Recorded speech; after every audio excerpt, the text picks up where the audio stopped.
Amalan apa yang bisa saya lakukan buat diri sendiri dan orang tua yang telah meninggal agar diringankan dari jauh dari azab kubur? Apakah azab kubur itu kekal buat kaum muslimin? Sebenarnya bukan hanya meringankan, bisa dihilangkan azab kubur itu. Kalau seseorang anak misalnya sering beristighfar kepada Allah untuk orang tuanya, dia sering beristighfar, ya Allah ampunilah kedua orang tuaku, seperti doa yang masyhur Allah ajarkan, Rabbi ghafirli wali walidayya. Doa ini pada saat mereka hidup atau mereka meninggal. Bukan mustahil karena seringnya orang mendoakan, maka dosa-dosanya diampuni oleh Allah. Dan kalau dosanya sudah bersih karena istighfar anaknya, maka bisa saja dia selamat dari azab kubur, nggak diazab lagi, gitu kan. Kalau dia hanya sekedar mendoakan beberapa kali dan memang kadar dosanya belum bersih, maka azab kubur akan datang, tapi pasti memang meringankan. Cuman saya bahasakan bisa saja hilang, bisa saja hilang. Kalau penanya ini yang maksudkan adalah apa yang saya harus kerjakan selama saya hidup, perbanyak amal soleh, semua amal soleh.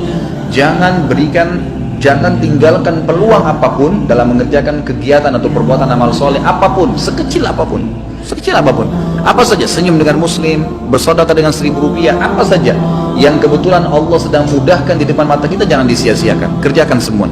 Sebagaimana sabda Nabi SAW, la tahkiranna minal ma'rufi syai'a, jangan pelit-pelit dengan perbuatan amal soleh. Kita temui ada satu orang yang lagi sedih, senangkan dia, tanya ada masalah apa, hibur, berikan nasihat. Ada orang yang sedang salah, luruskan dengan nasihat. Ada orang sedang butuh, kita bantu. Ada orang sedang sakit, dijenguk. Ada orang yang sedang terdolimi, kita tolong, gitu ya. Seperti itu. Jadi memang apa saja amal soleh. Ada orang yang sedang minta-minta, kita berikan. Jadi memang kita melakukan amal-amal soleh dan tidak ya memilih-milih amal soleh tersebut. Kita tidak pernah mengetahui kadar pahala yang telah Allah janjikan. Lakukan saja. Ada satu wanita namanya Zubaidah. Zubaidah ini istrinya Harun al-Rashid. Kalau teman-teman pernah dengar, ada satu khalifah Abbasi ya, dinasti Abbasiyah namanya Harun Rashid. Orangnya sangat terkenal dengan wibawahnya, dengan kekuatan militernya. Waktu itu Islam sangat berjaya gitu. Istrinya namanya Zubaidah, terkenal sekali. Zubaidah ini suka bersedekah sampai sekarang kalau Bapak Ibu sekalian lagi melewatin antara Arafah ke Muzdalifah, itu ada seperti benteng, bangunan lama gitu, cukup panjang berapa kilometer, itu dibangun oleh Zubaidah untuk memberikan minum jemaah haji karena sukanya beramal saleh gitu. Subhanallah, dinukil dalam buku-buku yang tujuannya menceritakan masalah keimanan. Pada saat Zubaidah meninggal, maka ada salah satu dari kerabatnya mimpi melihat Zubaidah. Lalu kerabatnya ini menanyakan, yang sering dibantu oleh Zubaidah, bagaimana Allah balas kamu dengan pancuran air yang kamu buat berapa kilo itu di Arafah? Kata dia, tidak ada satupun yang saya dapatkan pahala karena saya melakukannya riya untuk manusia. Lalu bagaimana keadaanmu? Kata kerabatnya, dia bilang, Allah telah mengampuni saya dengan sholat malam, 2 rakaat sholat malam yang saya rutin jaga setiap malam. Justru karena itu Allah ampuni. Kita nggak pernah tahu amal soleh mana yang Allah ampuni dosa-dosa kita. Maka kerjakan semua amal soleh, semua, jangan dipilah-pilah. Ada teman-teman subhanallah masuk masjid, ada kesempatan sholat sunnah qabliyah, enggak, duduk sibuk dengan HP-nya. Ada kesempatan lagi macet jalanan, bisa buka HP untuk baca Quran, bukan baca SMS, baca Al-Quran. Beberapa ayat bisa dilakukan sebenarnya, gitu ya. Tapi nggak dilakukan. Ada orang yang lagi minta, dibisikin sedikit sama syaitan, sudahlah, dia sudah mampu, nanti aja, nanti di depan. Kita nggak sedekah, enggak. Semua peluang amal soleh lakukan, semua amal soleh lakukan. Dan ingat, untuk beramal soleh harus Bapak Ibu sekalian dipaksakan. Nggak bisa, nggak bisa. Kalau Bapak Ibu tidak paksakan sholat malam, percaya lisan saya tidak akan pernah sholat malam sampai mati. Kalau kita tidak pernah paksakan, jadwalkan, ambil tuh Quran di rak untuk dibaca, maka kita tidak akan pernah baca. Karena syaitan itu selalu memasukkan angan-angan, gitu kan? Kalau kita mau ibadah, dia nggak bisa bilang jangan ibadah, tapi diangan-anganin sama dia. Nanti sekalian baca, nanti sekalian baca sekian juz, sekalian, supaya kita undurnya sudah cukup untuk membuat kita meninggalkan amal soleh tersebut. Jadi kita harus paksakan. Allah mengatakan dalam Al-Quran, a'udzubillahi minasyaitonirrajim, walladzina jahadu fina lanahdiyannahum subulana. Orang-orang yang memaksakan diri untuk menempuh jalan-jalan kami, maksudnya perintah-perintah kami, mengerjakan kewajiban yang sunnah, semua dijadwalin sama dia, dipaksakan diri, kami akan pandu dia menuju ke jalan-jalan kami. Kalau kita nggak paksain, nggak bakal bisa. Paksain, jadwalin, ya, ajak keluarga, ajak istri, ajak anak, harus lah, bisa enggak? Selama hidup saya tidak rincikan, semua kesempatan amal soleh lakukan, yang wajib dan yang sunnah, ya, yang wajib dan yang sunnah. Kalau kerabat kita yang sudah meninggal, ada beberapa amal soleh yang bisa kita sampaikan untuk mereka. Yang pertama itu adalah memperbanyak istighfar, bertaubat, ya, mengatakan ya Allah ampunilah, ya Allah rahmatilah, Sebagaimana kita tahu doa pada saat kita sholat jenazah, kita mendoakan itu, Allahumma ighfir lahu warhamhu, ya Allah ampuni dia, ya Allah rahmati dia.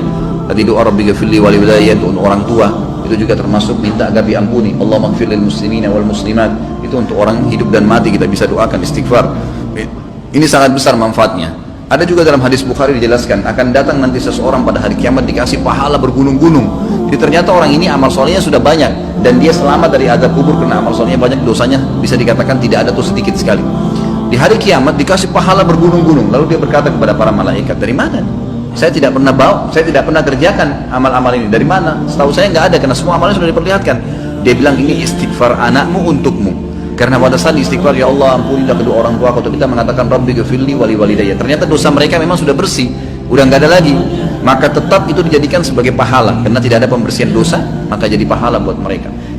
Kemudian ilmu yang bermanfaat yang dia milikin, yang pernah diajarkan kepada kita, makanya saya sarankan orang tua agar selalu tiap hari berbicara dengan anak-anak, titipkan selalu pesan-pesan agama kepada mereka, masalah sholat, masalah apa saja, maka mungkin mereka akan jadikan sebagai prinsip hidup. Itu ilmu yang bermanfaat. Karena tidak semua orang bisa jadi penulis. Kalau antum bisa jadi penulis itu sangat bagus, menulis banyak karya tulis kemudian dibaca oleh orang-orang, itu sangat luar biasa. Seperti Syekh Abu Bakar Jazair sekarang, bukunya yang kita bedah ini, beliau sudah meninggal rahimahullah dan kita bisa belajarin ilmunya gitu kan. Tapi kalau tidak, maka apa saja, termasuk ulama mengatakan kalau seorang ibu mengajarkan anaknya cara masak dan dia praktekin dalam hidupnya, itu ilmu yang bermanfaat. Seorang ayah mengajar anaknya untuk ke masjid, laki-laki misalnya mengajar anak-anak untuk mewajibkan mereka untuk pakai jilbab, lalu jadi prinsip hidup mereka, itu semua ilmu yang bermanfaat. Itu semua ilmu yang bermanfaat. Kemudian sedekah jariyah yang ketiga, sedekah yang berjalan terus, ya, program-program perbaiki masjid, ya, rumah anak yatim. Dan ada di sini yang saya ingin ditiberatkan, yang banyak dilupakan oleh kaum muslimin, ya. Kita masih jarang sekali berpikir untuk membiayai para dai-dai dan ulama-ulama kita. Ada tulisan buku yang insya Allah juga sudah saya tulis, ya, insya Allah saya terus akan penuhi poin-poinnya. Saya judulnya itu wahai muslim muliakanlah ulama. Kita kadang-kadang berpikir atau belum berpikir, ya, kalau bertemu antara seorang alim ulama memang dia sangat luar biasa ilmunya, bertemu antara dia, kata ulama, ini pendapat para ulama, seorang alim bertemu dengan seorang fakir miskin, tapi si alim juga ini kehidupannya pas-pasan, yang mana didahulukan?